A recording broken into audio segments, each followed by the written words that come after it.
Hi everyone, this is Dallas. Chase and I have chosen to present on congenital adrenal hyperplasia. I'll be talking to you today about the evidence-based web resources that we can give to patients, as well as the policy challenge. But before I do that, I will pass you off to Chase to talk about the overview of the condition, as well as the biologic basis. Congenital adrenal hyperplasia can have three types. There's two classic types, which are the salt-wasting and virilizing types, and then the third is the non-classic type. And it typically affects the adrenal glands, which leads to a deficiency in cortisol and aldosterone production, which the body compensates for by overproducing androgens, which can result in a range of symptoms, including early puberty, decreased fertility, and excessive sodium loss in both male and females. In infants, it can cause poor feeding, weight loss, dehydration, and vomiting. And then in the males, it can cause smaller testes. And in females, it can cause external genitalia that does not look clearly male or female, hirsutism, and male pattern baldness, as well as irregular menstrual cycles. Its pattern of inheritance, it's typically autosomal recessive, so that means that both parents must be carriers for the individual to inherit the condition. And the prevalence, it typically happens in 1 in 15,000 individuals, and that's the common type. For the non-classic type, it's 1 in 1,000, and it is more common in Native American and Yupik Eskimo populations. And the typical lifespan, it is normal for patients who have early diagnosis and treatment. But it can also have life-threatening complications such as adrenal crisis. And treatment consists of steroid replacement therapy, stress dose steroids in acute situations such as trauma, surgery requiring general anesthesia, and infections, as well as long-term monitoring and side effects of the side effects of those medications, such as cardiovascular and metabolic diseases. CAH is a genetic mutation in CYP21A2, which is located on chromosome 6. And there's been hundreds of mutations that have been identified to cause this, but the most common are deletion and point mutations, or gene conversions. And it primarily affects the adrenal glands because it causes a deficiency in 21-hydroxylase enzyme, which is required for the conversion of other enzymes to produce cortisol as well as aldosterone.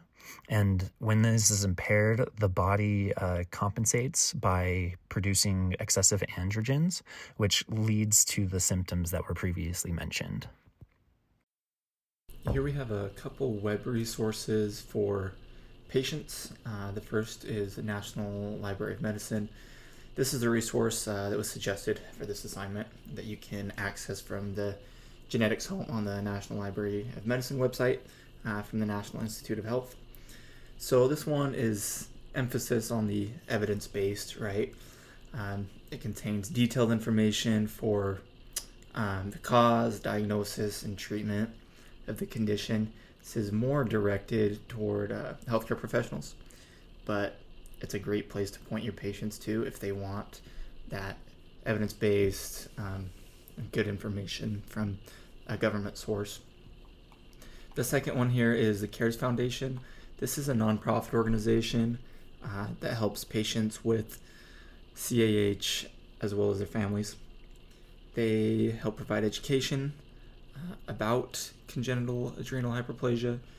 They can help with insurance information and kind of guide patients on how to navigate insurance so that they can get the medications that they need.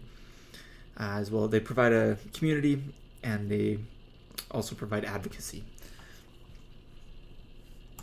So the policy challenge, once again, I've come to the CARES Foundation for this. Like I said, they do some advocacy for CAH, and the main thing that they're pushing right now, the policy and procedures that they're trying to help advance, is to make hydrocortisone more available, readily available, and sooner for patients that are in adrenal crisis. So hydrocortisone is critical for patients that are having adrenal crisis, which can lead to shock, heart failure, death. So getting an early dose of it would help prevent hypotension, hypoglycemia, as well as the sodium imbalances that come with adrenal crisis.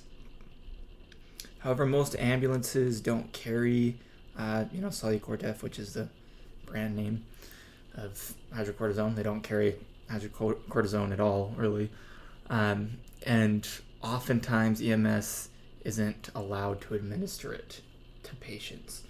So I'm actually going to take you to their website here. They've got a cool page here that shows their advocacy campaign that they're working on. So it kind of explains it here. And then they have a map that kind of shows where they're at in each state as far as getting policy and protocols in place. So you'll see, for example, California, they say paramedics are allowed to quote unquote assist with patient carried medications under California Title 22 Division 9. And then you've got other states such as Montana that have statewide protocols in place. The drug Solucortef's added to the drug formulary in Wyoming that enables paramedics to administer it. So that's a big step in Wyoming. If we come over to Utah, you'll see that the EMS campaign is still underway, and they encourage patients to reach out to local firehouses and EMS to try to help advocate in their own states and counties as well. So we've got our references here, CARES Foundation. We've got a great journal article from Endocrine Reviews that helped give us some of this information, as well as our 2 National Library of Medicine sources, one on congenital adrenal hyperplasia and the other specifically on the 21 hydroxylase deficiency that leads to it. Thanks for listening.